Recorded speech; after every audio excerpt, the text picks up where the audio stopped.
The next speaker now is Mary Donnelly, Director, New and Renewable Sources of Energy, Energy Efficiency and Innovation, DG Energy.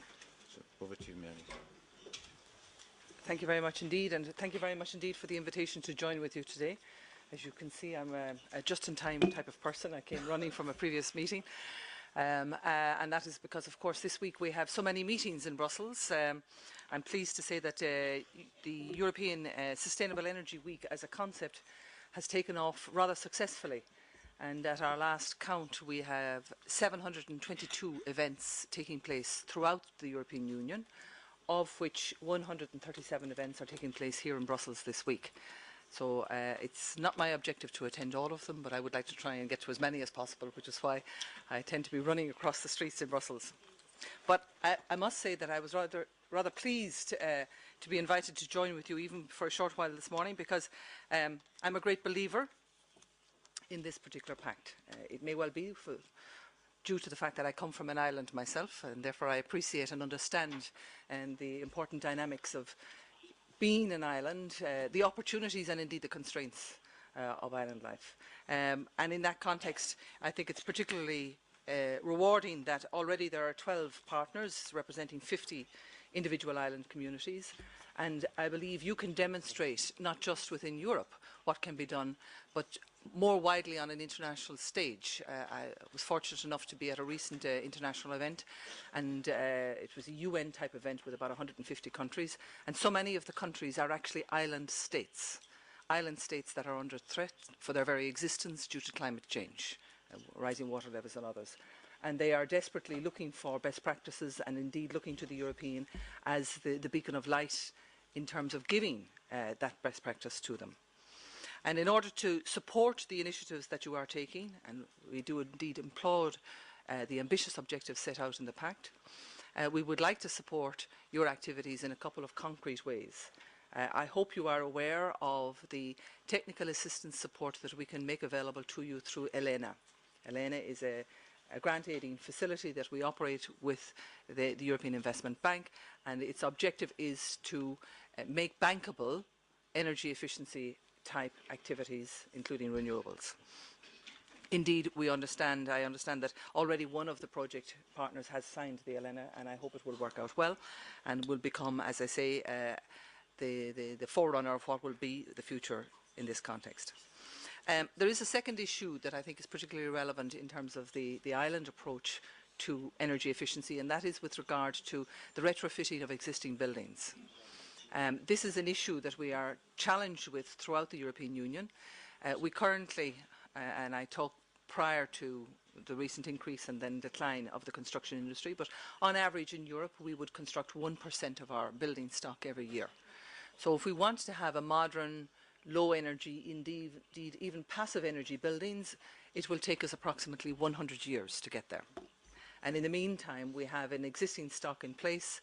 The renovation rate is approximately 1.5%, so it takes about 75 years if we're going to wait for the normal course of events to renovate our existing building stock. So clearly, this is a key challenge that is before us. How can we speed up the renovation rate of our existing building stock? How can we make that effective in terms of the investments that are made? And how can we support the investments that need to be made?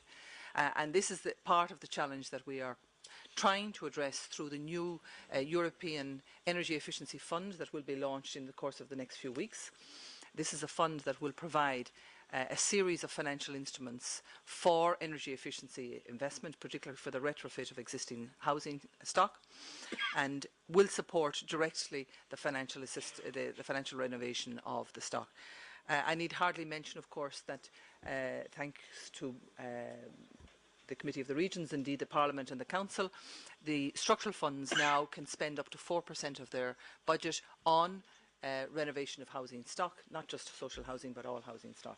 So this is a key area that I would like to flag, because it's a very real challenge that faces us in Europe, how we can retrofit our building stock.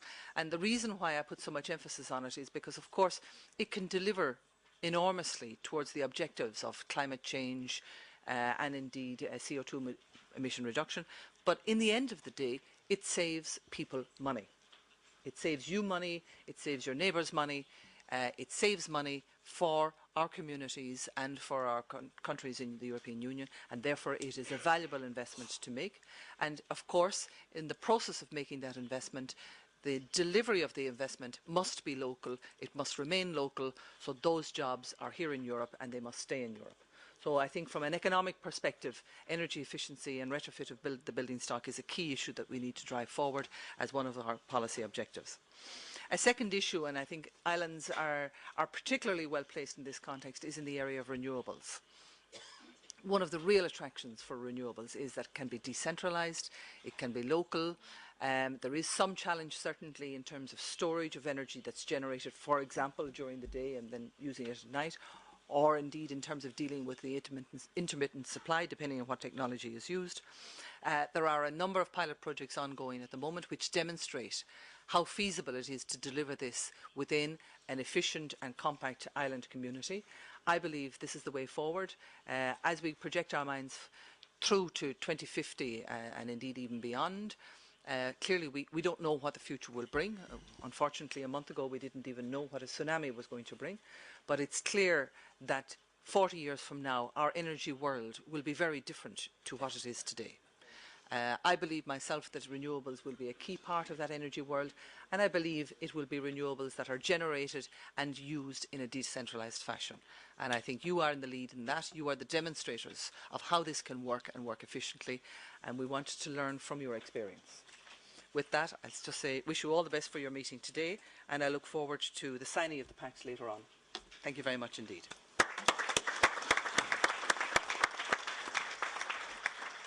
Thank you very much indeed, Mary. That was very, very good indeed.